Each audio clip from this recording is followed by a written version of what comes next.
সুইজারল্যান্ডের দাভোসে বিশ্ব অর্থনৈতিক ফোরামে বুধবার ট্রাম্প নিজ বক্তব্যে বলেন তিনি সামরিক শক্তি ব্যবহারের পথ থেকে সরে এসেছেন। দাভোসে তার বক্তব্যের পর সামাজিক যোগাযোগ মাধ্যমে এক পোস্টে লিখেছেন, ১ ফেব্রুয়ারি থেকে ইউরোপের কয়েকটি দেশের উপর যে শুল্ক আরোপের হুমকি দিয়েছিলেন তাও আর কার্যকর করবেন না। হোয়াইট হাউসের দুটি সূত্র জানিয়েছে, মার্কিন প্রশাসনের কর্মকর্তারা প্রেসিডেন্টকে অপেক্ষাকৃত কম উস্কানিমূলক পথে হাঁটার জন্য চাপ দিচ্ছিলেন।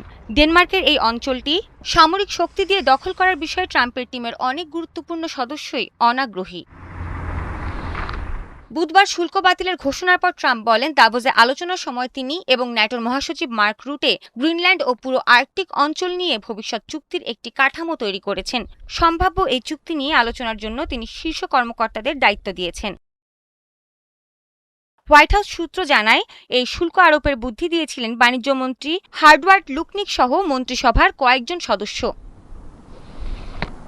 ট্রাম্পের এই হুমকির আগে ইউরোপের কয়েকটি দেশ বিশ্বের বৃহত্তম দ্বীপ গ্রিনল্যান্ডে কিছু সৈন্য পাঠিয়েছিলেন। তাদের উদ্দেশ্য ছিল যুক্তরাষ্ট্রকে বোঝানো তারা গ্রিনল্যান্ডের নিরাপত্তা নিয়ে মার্কিন উদ্বেগ গুরুত্বের সঙ্গে দেখছে।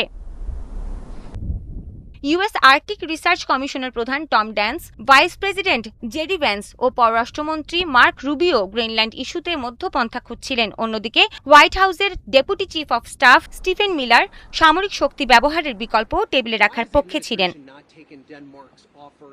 মার্কিন পররাষ্ট্র দপ্তরের এক কর্মকর্তা বলেন, পররাষ্ট্রমন্ত্রী মার্কো রুবিও সহ প্রেসিডেন্ট ট্রাম্পের দল নিয়মিতভাবে তাকে জাতীয় উদ্বেগের বিষয়ে বিভিন্ন বিকল্প প্রস্তাব করেন।